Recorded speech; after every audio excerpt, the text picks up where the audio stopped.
Assalamualaikum warahmatullahi wabarakatuh. Innal hamdalillah nahmaduhu wa nasta'inuhu wa nastaghfiruh wa na'udzu billahi min syururi anfusina wa min sayyiati a'malina may yahdihillahu fala mudhillalah wa may yudhlilhu fala hadiyalah.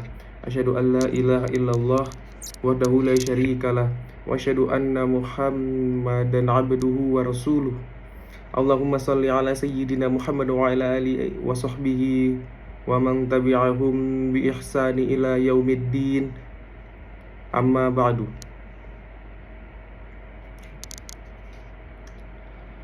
Hadirin yang insya Allah selalu berada dalam naungan rahmat dan hidayah Allah Subhanahu wa Ta'ala.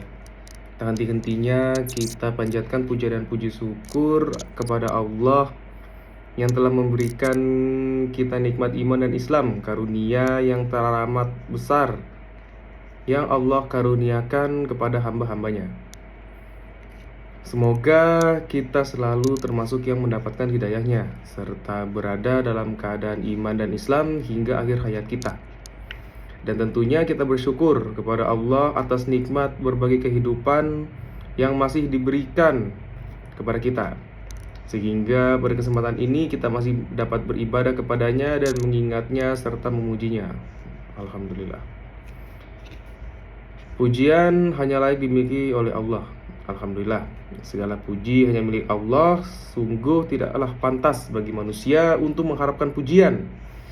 Tidak pantas bagi manusia untuk merasa telah berjasa, karena sungguh sejatinya segala pujian hanya milik Allah semata. Pada kesempatan yang mulia ini, saya selaku khatib mengajak kepada hadirin sekalian, mari kita senantiasa meningkatkan keimanan dan ketakwaan kita kepada Allah Subhanahu wa Ta'ala. Takwa dalam arti senantiasa berupaya dan berusaha untuk selalu menghadirkan Allah dalam setiap kondisi dan situasi dengan cara senantiasa berzikir dan melaksanakan segala perintahnya.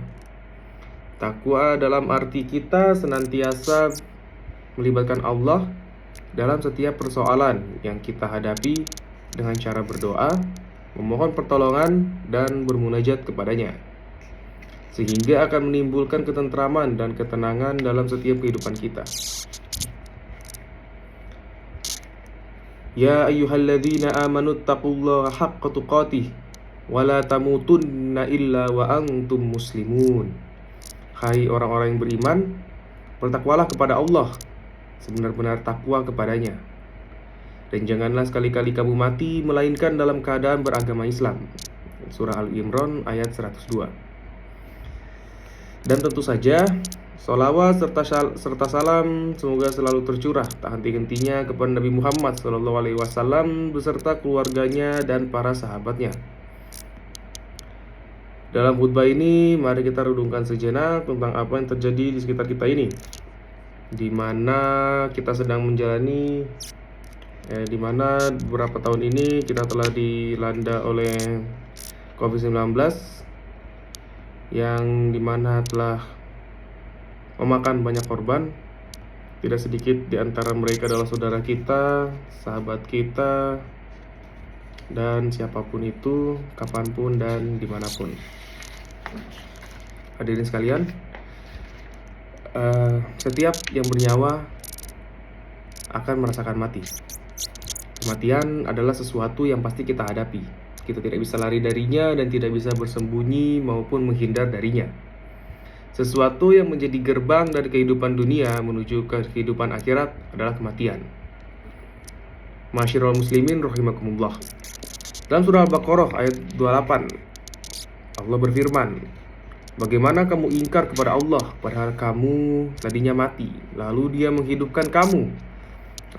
Dia mematikan kamu, lalu Dia menghidupkan kamu kembali. Kemudian kepadanya lah kamu dikembalikan. Pada surat ini ditafsirkan bahwa ayat ini menjelaskan akan kekuasaan Allah. Dan sungguh aneh orang yang ingkar kepada Allah sementara manusia awalnya tiada, lalu Allah menjadikannya ada di muka bumi ini. Ayat ini juga menunjukkan bahwa kita semua pasti mati. Pasti kita akan mati. Dan kita akan dibangkitkan kembali setelah kematian itu, untuk dimintai pertanggungjawaban atas apa yang kita lakukan semasa di dunia ini. Maka apa kewajiban kita dalam kehidupan ini sebagai manusia untuk mempersiapkan diri kita sebelum menghadapi kematian? Tentunya ada banyak hal, namun setidaknya ada 3 hal yang kita bahas pada khutbah kali ini.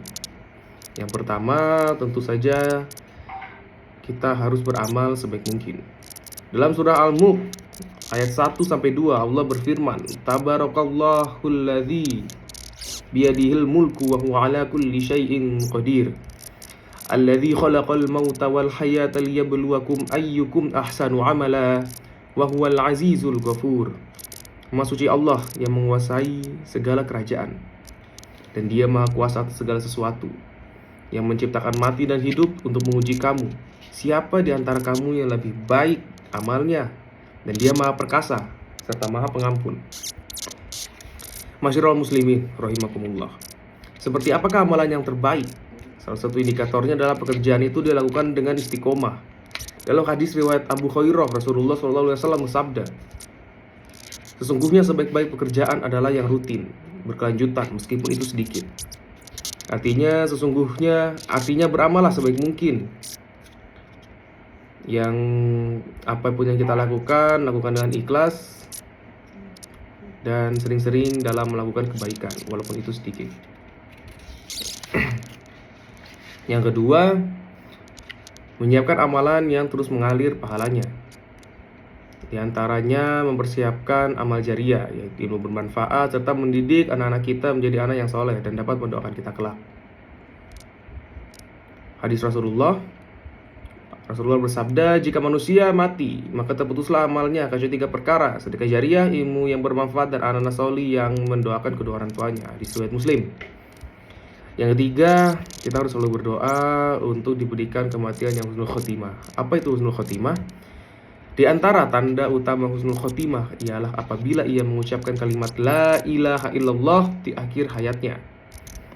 Dalam sebuah hadis sahih yang diriwayatkan oleh Abu Dawud, Rasulullah SAW bersabda, barang siapa yang akhir perkataannya adalah la ilaha illallah, maka dia akan masuk surga. Indikator lainnya dari seorang yang husnul khotimah apabila ia mengerjakan pekerjaan baik di akhir hidupnya. Rasulullah SAW bersabda, apabila Allah menghendaki kebaikan kepada seseorang, maka Allah akan membuatnya beramal. Para sahabat bertanya, bagaimana membuatnya beramal? Beliau pun menjawab, Allah akan memberikan taufik padanya untuk melaksanakan amal solih sebelum dia meninggal. Hadis riwayat Muslim, hadis riwayat Ahmad dan Tirmizi. Selain berusaha dengan segenap amal soleh untuk mencapai husnul khotimah, kita juga harus selalu berdoa agar Allah mewafatkan kita dalam keadaan yang husnul khotimah.